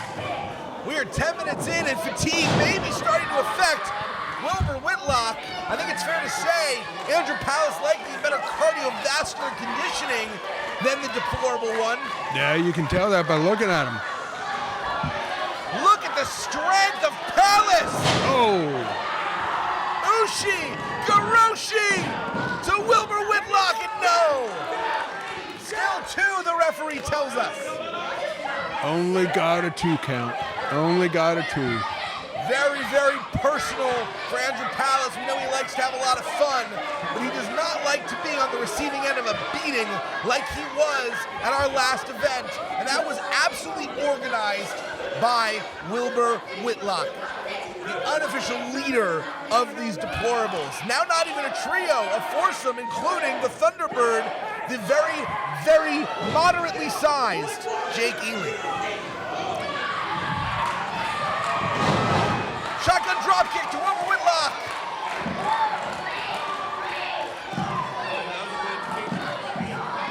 And Andrew Palace has found a way to neutralize all that outside interference, if only for a moment, but he gets hung up out over the top rope. Cut in half by the spear. And Wilbur Whitlock is astonished. What is it going to take to put Palace away, Captain D? I don't know. I thought that was going to be a 3 count there. He's really the full package. He's got the energy, he's got the skills, the technique, and he's strong. Watch out, the Giant's back on his feet. The leprechaun, Patrick Ely. He's back on his feet, so watch out. A giant in his own mind. That's the only place you got to be a giant. Certainly the only place he is. As Wilbur Whitlock is thrown into the corner. And Andrew Palace tries to rally. You know, he's got to take advantage of these brief moments when the outside distractions aren't as big a factor. No, come on! Nathan Aulridge grabbing Whitlock's hands, and thankfully our referee sees what the heck is happening. Referee taking matters into his own hands, and Andrew Palace takes advantage. Your winner of the match, the Spasmanian Devil, Andrew Palace. And Palace, mobbed by our young fans, he's absolutely beloved. And no matter how much of an advantage they had, the deplorables could not keep a good Spasmanian Devil down. And the ref should not have gotten involved in that match like he did. He had 2 choices. He could disqualify or he could break the hold himself. He chose to keep the match going so we'd get a definitive winner. We've seen too many disqualifications today already, thanks to your boy, Taino Reynolds. My boy. So it's 1-1 for the deplorables, and the rubber match comes up next. We're gonna see if I think him and the ref are in cahoots. That looks kind of strange there. With the amount of things you've seen wrong today, we need to invest in a brand new prescription for you, Captain. I can see quite well. How's everybody doing tonight? You guys enjoying yourself here at Sweet Victory? Thank you. But at this time, I would like to call out someone who made their debut today. Jimmy Shane! Jimmy Shane was the winner of a triple threat earlier. Oh, this is your guy. Yeah, he outlasted. You're eating this up, aren't you? Tristan St. Croix and Crash Jaxon. Enjoy your time. There's your guy. He almost became the victim of attack by Taino Reynolds, except for Damien Chambers, who came out and thankfully was able to make that save. You never have anything to say good about Tanner, do you? You I just think don't Tanner like the guy. is incredibly smart. How about that? He's very smart. Conniving, one might say. Now, Jimmy, you made your debut here at Victory Championship Wrestling. How do you think it went tonight? Well, we're here at Sweet Victory. And if anything, I know after tonight that victory, it tastes pretty sweet, baby. Now, with your debut in, what do the fans expect for you here in June? So that's the past. let's focus on the future. In the future, I'm ready to keep racking up wins. I'm ready to keep getting victories, and I'm ready to put Victory Championship Wrestling on the map. We're happy you're here. Now, what do you think about McMecken, West Virginia? Oh, back in West Virginia? I mean, look at all these great people out here. Oh, jeez. Because when Jimmy Shane's in town, there's two things I like to do. I like to wiggle my hips.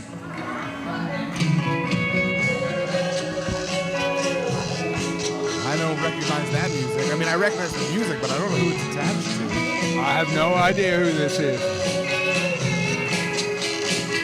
We knew that we were going to talk to whoever won the three-way earlier, but this is not a planned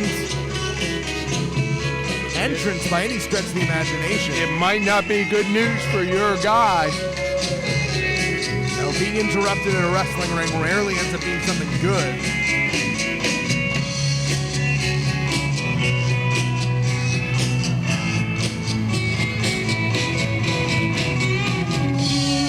I have no idea who this is.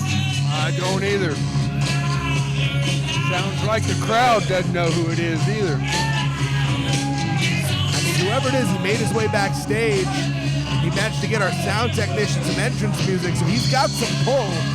He's got some power. He's got some stroke. Was he in the locker room? I didn't see him. I didn't see him either. This is very odd. Is he carrying a Bible? Is this some fan, some wannabe, or? This man looks like a lot of things. A wannabe is not one of them. That's some real confidence. Is that a Bible? I don't know.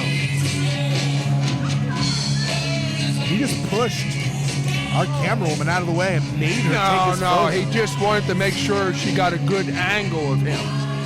Oh, Victory Championship Wrestling, let me hear you! All due respect, Mr. Commissioner, you're interviewing the wrong person. Ladies and gentlemen, I am your guiding light and savior, Matthew Taylor. And I am here to save you. Because I know good things don't happen to this town often. This filthy, disgusting, scum-ridden town. I'm sorry, what? He knows this town, doesn't he? Needs hope, needs love, it needs me, children. You know, it is Sunday. We need to get a little bit of, I like this guy. I know that you're a little uneducated and unenlightened.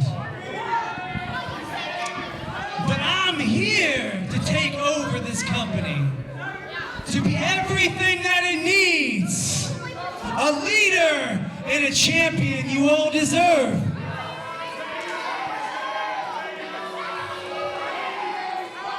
Now I can tell you're a bit resistant to this.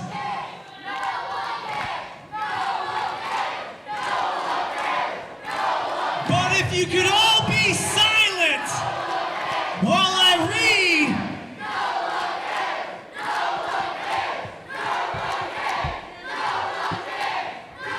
It's okay. I forgive you.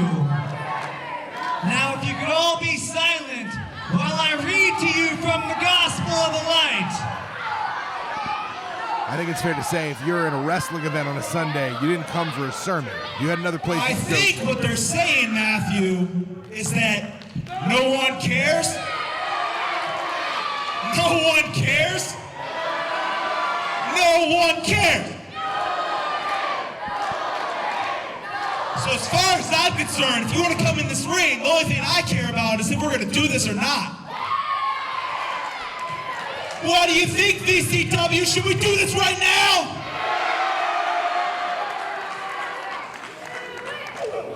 Oh! Matthew Taylor just super kicked the beloved bad boy. This was simple. Love me like I love you.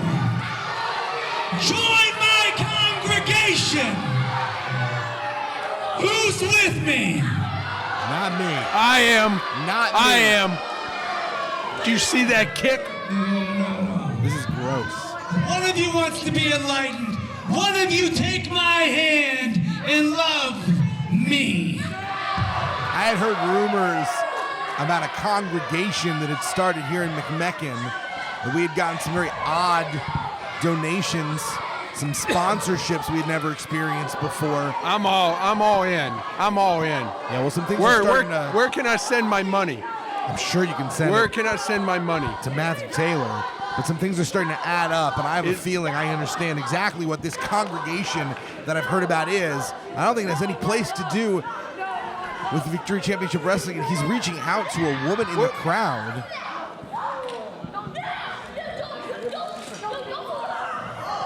What is happening? Oh my gosh. He's literally fighting with children. What kind of religious leader is that? I think she wants to be saved.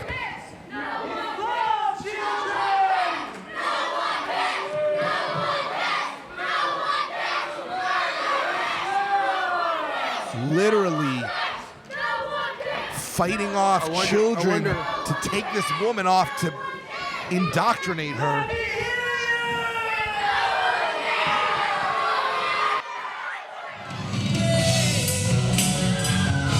Introducing first, from Memphis, Tennessee, weighing 235 pounds, no good, Nathan Aulridge. We've seen him all over the card this afternoon, but finally, he's actually going to wrestle. This is no good Nathan Aulridge.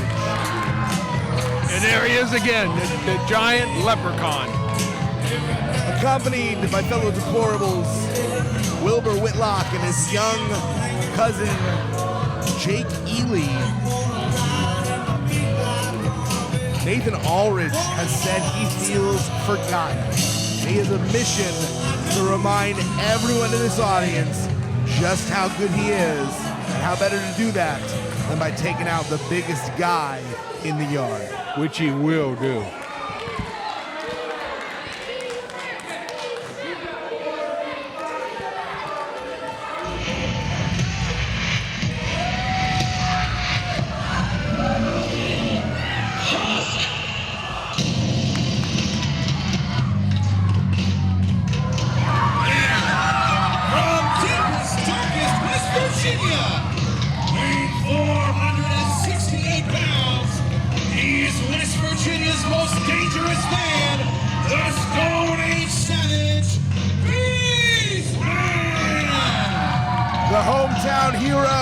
Stone Age Savage from the West Virginia wilderness.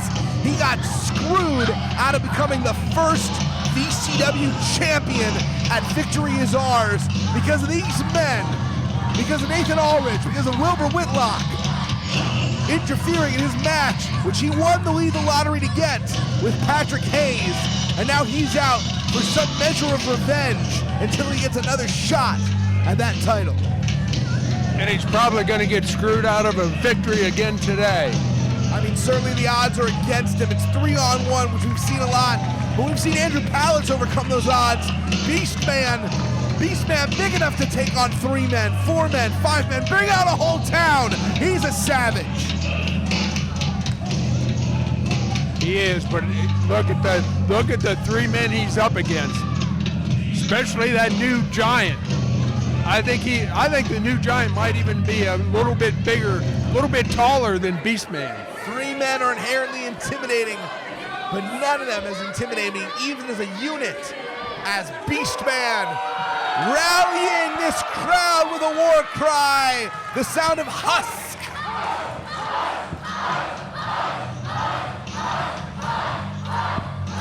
That's what he looks like underneath all that. I didn't know what he looked like. He's got an instinct for survival and a desire for destruction and a very specific target in mind. Staring across from his longtime rival, no good Nathan Aulridge. Is that an official name, No Good Nathan Aulridge? It is. It is. Or did you just make that up? No, that is self-proclaimed. That's a man who knows he is no good. And let's be clear, Beastman's a favorite in any match he's in, but Nathan Aulridge is dangerous. He's gonna try and go for his no good deed lariat because no one goes unpunished. We're gonna see what happens here. Aulridge known for having a very vicious, mean streak. And we have seen time and time again across this event and others, he does not hesitate to bend, dare I say, break the rules at a moment's notice for any convenience. That's how you get victories. He can match the strength. Nathan Aulridge can, but Aulridge also has experience to boot. And he's going to try and give Beastman the boot. As the Savage actually sort of basks in the adoration of this crowd. But make no mistake, this Savage does not get soft. I mean, this is whatever. McMecken, West Virginia. They don't have a lot of. They don't have a lot of people. They don't have a lot of people to look up to here. So they certainly have Beastman. Come for nothing to become beloved. What a story. I mean, at least Glendale can say that Brad Paisley came from there. What can McMecken say? McMecken, the home of Victory Championship Wrestling, the home of the Stone Age Savage. From the deepest, darkest depths of West Virginia. That is McMecken. And Nathan Aulridge trying to leverage Beastman up and over. Nathan Aulridge, not a small man, and yet compared to Beastman, he don't look so big, do he? Beastman trying to end this one quickly. Not paid by the hours, Beastman, but to be honest, I have no idea what he does with human currency. I have no idea. I think he hunts for all his food. He lives in a cave. Doesn't spend a whole lot of money on clothes. Applying a lot of pressure there to Aulridge. Aulridge is in a very vulnerable position multiple times, being forced to push up against the much more massive Beastman.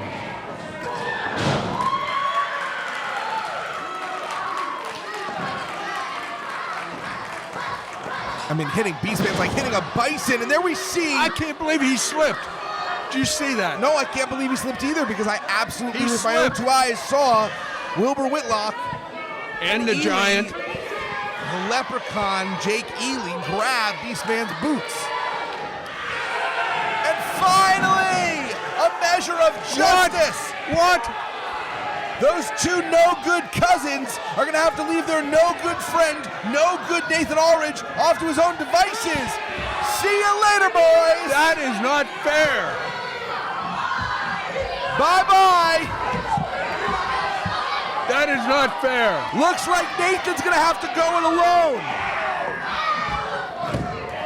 You can watch from the monitor in the back, like you should have the whole time, as we see Aulridge trying to powerbomb the Beast. Oh, no. Did you hear the footsteps of the giant as he went up those steps? No, They but echoed through the whole building. Amazing. I absolutely heard what happened when Beastman just squashed Nathan Aulridge with a squat. But do you really think that might keep him away during the whole match? It better.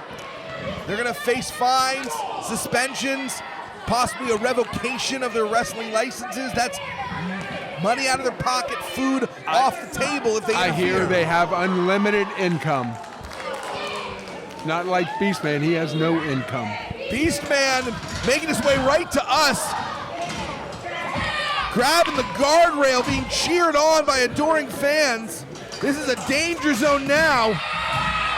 And Beastman couldn't even figure out how to take the ring apart. Well, he's known for power and strength, not the knowledge of modern human engineering, that's for sure. So when in doubt, smack him with it.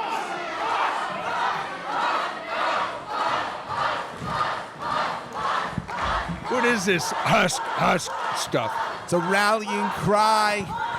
It's a chant. It's a mantra, honestly, possibly, in his language. Basically, it means, I'm going to beat you, son. I'm going to beat you bad. I'm going to beat you, son, all in one word? That's amazing. Yeah, it's impressive. It's a versatile word. Husk is the word, and those chops are the exclamation points. Wait a minute, didn't, you're the music guy, didn't Fleetwood Mac do a song called Husk? I got you stumped. You did. I don't know. I got you stumped. I'm going to look it up on, hold on, I'm going to look it up on Google. All right, well, I'm going to watch the match because Nathan Aulridge 5 minutes gone, 5 minutes. just got something in Beastman's eye and has managed to turn the tide without his friends. I don't even know if he has friends. Without his associates out here to support him, Aulridge had to find another way to break the rules. Okay, Google. Did Fleetwood Mac do a song called Husk? Aulridge with a knee to the face of the Savage. And if Aulridge has one weak spot, if he has one weak spot in his game, is he is so obsessed with proving things to the fans. He feels forgotten, and he is very, very, very just enraged at the people of McMecken, of the people who watch professional wrestling, and that may be guiding him just as much as his desire to win. He's doing a damn good job of it right now. And by the way, I stand corrected. It was Tusk, not Husk. Well, there you go. I'm glad I didn't blindly agree with you. Oh, I thought we were going to have a lawsuit here from Fleetwood Mac. We're seeing that mean streak of Nathan Aulridge. And that's the thing. That's why Nathan Aulridge is not an underdog in this match, even if he is not as big or as strong, because he's a mean, nasty man. And he'll do anything it takes to win. Some real punches there. Yeah, real personal. Real personal is this match. These two have been going at it for years. And Beastman just swinging wildly like an animal. You know, they say you do not want to poke the bear, and yet that's entirely what this match is. So Aulridge better hope he can put the bear away before the bear wakes up.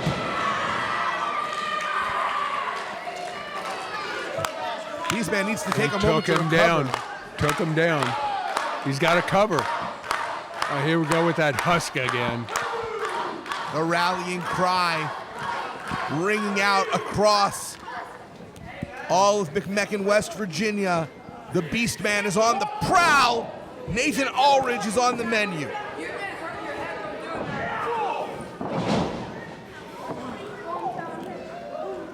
But the no good one wants to get a new nickname at the end of this. So look at there, trying to press as hard as he can. And now a choke.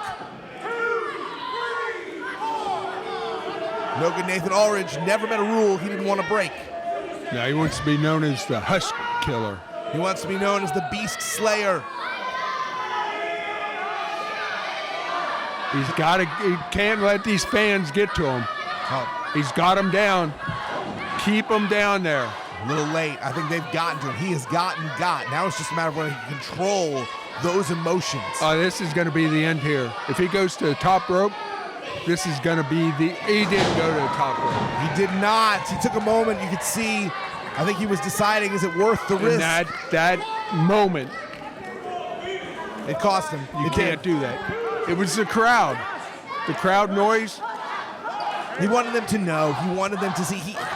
It's tough. It's tough when you want the recognition from people you also want to spite. That's a very difficult place to be mentally. Particularly when you're in the middle of a fight for your life. Yeah. Not a great time to have an existential crisis. Oh! So instead, take a missile drop kick, take a moment to think about your future, and then try and slay and he just the Beast. took Beastman right off his feet. Draping cover, and Beastman just had to roll over. Wow. Now, Here we go. Husk again. I can see it coming. Nathan Aulridge is a sizable guy, yes? Yes. Yeah, like a big dude, right? And Beastman is like twice his size. It's crazy. That is a lot of beef on that beast. Here we go again. Can we shut this crowd up with that Husk? I'm pretty sure Nathan Aulridge would love to shut them up. As Beastman struggling to get to his feet. And that is a bad sign for the Beastman as he's finally able to make his way up to a vertical base. Well, the crowd distracted him again. Did the crowd distract him, or did his own emotions, his own needs distract him? Are the ropes going to hold here? I don't know if the ring's going to hold. I hope we got insurance on this thing because this ring may be about to break! Oh! Huge superplex! Wow! If the ring didn't break, Nathan Aulridge certainly did.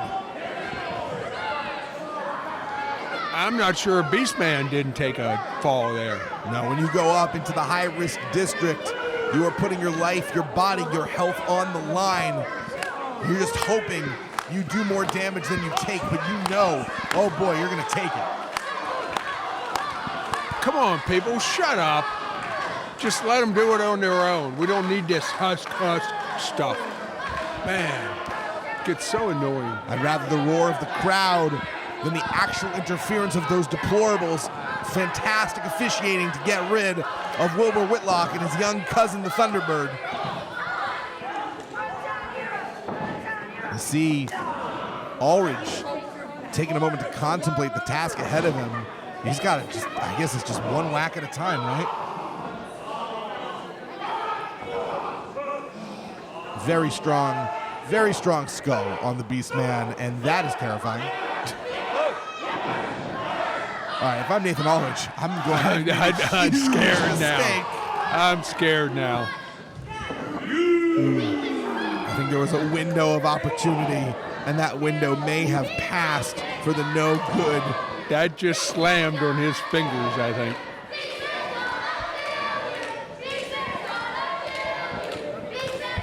Beastman just taking it to Nathan Aulridge and flattening him. You ever been hit by a bus? Nathan Aulridge has. Just watched it happen. Oh, watch this. I've seen this before. You better get out of the corner. Oh, he didn't get out of the corner.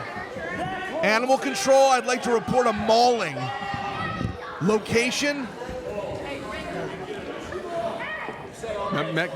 Bishop Donahue High School Auditorium, McMecken, West Virginia. April 10th. Wild animal just destroyed a man.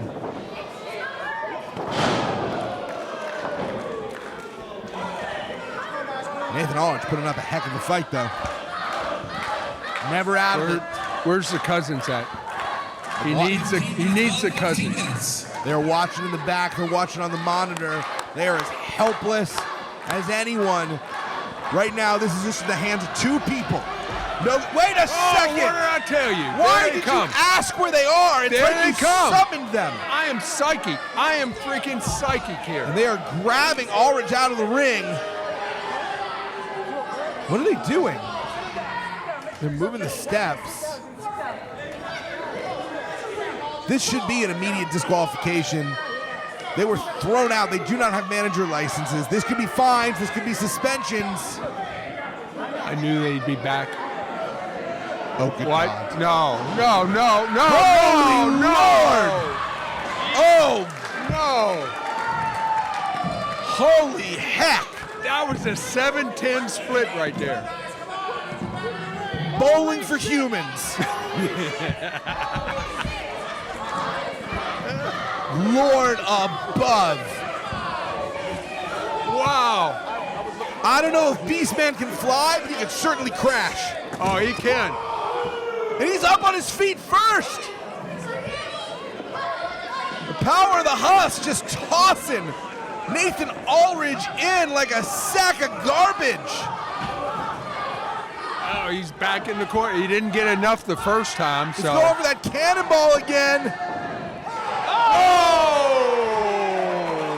If there's anything you know about as a pirate, it's a cannonball. They take down ships. That just hit a human. Clean up in Al 2. I'm pissed. Hey, he won. I'm so mad right now. He won. This is absolutely gross. This is the second time we've seen these deplorables beat down the Beastman. Here we go. Zeke, Mercer, Andrew Palace.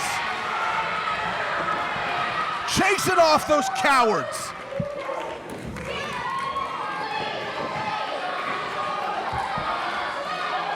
They run in a pack and they only know how to go after the people they think are weak and they think are infirm.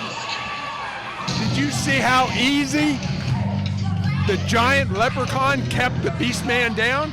He was just on top of him, pounding on him, and the Beastman couldn't get up. That's a match down the road. A war is brewing, and the sides have been drawn. On one side, the deplorables, and on the other side, it's Beastman, Andrew Palace, and Zeke Mercer, and they're not gonna wait. They're not waiting until the 19th. They have had enough. Watch the table here. Watch. Oh, things are spilling out real close. It is Beast versus Leprechaun.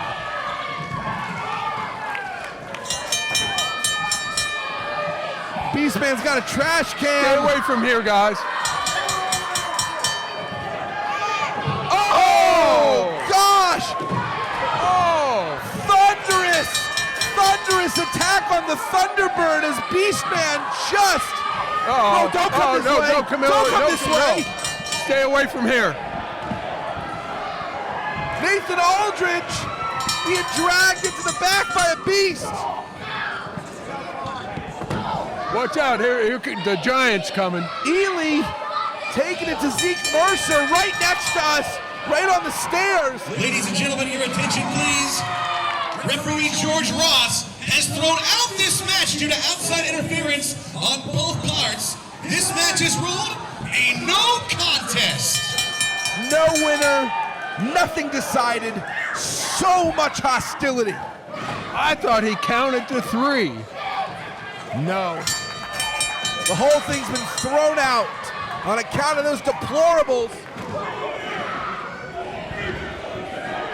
Where's the Giant at? I want to see him in action. Yeah, if he was a Giant, you'd be able to see him. I can see Beastman pretty clear because Beastman is a Giant. And we've just lost complete control. This is absolute mayhem and pandemonium here in McMecken. We're looking at a riot. Palace and Whitlock, Beastman and Aulridge, Mercer and Ely. Well, this is a fine way to end the show. What do you think's going to happen at the next show? I'm just wondering what's going to happen right now as these 6 men, or I should say 5 men and 1 beast, are still taking it to each other in the stands. They're displacing fans. I don't feel good. If I'm a wrestler with merch over there, what's Palace about to do? Wait a minute.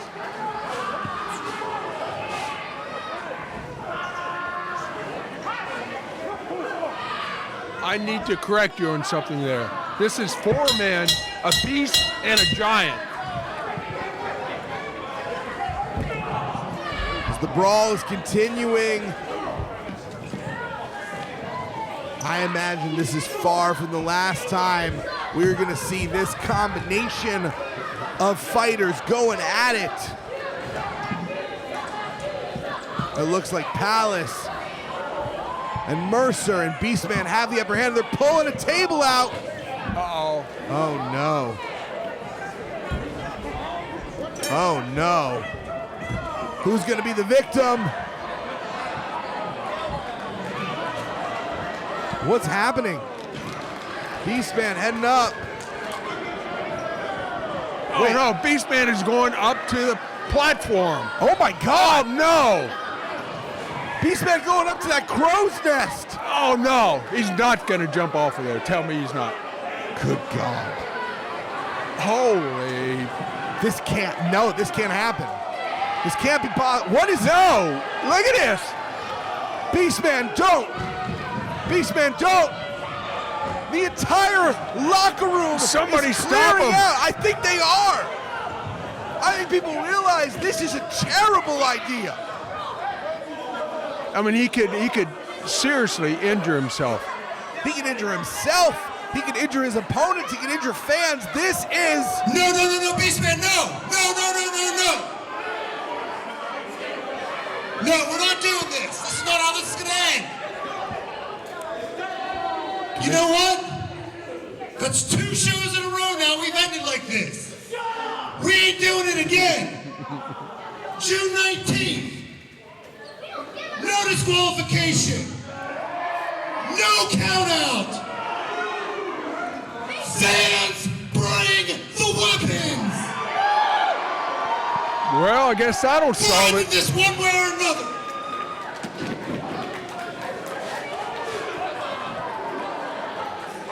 You heard it from Commissioner Nicholas West. June 19th, it's going to be fans bring the weapons as this war finally comes to a close. What an incredible event it has been. Thank you so much for joining us for Sweet Victory. For Captain D, I am Jason Heat. Join us again on June 19th. June 19th. You better be here.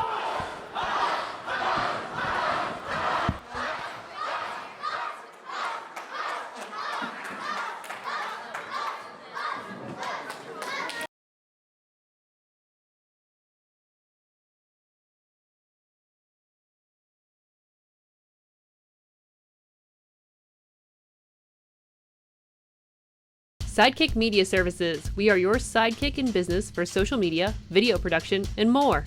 Find out more at sidekickmediaservices.com.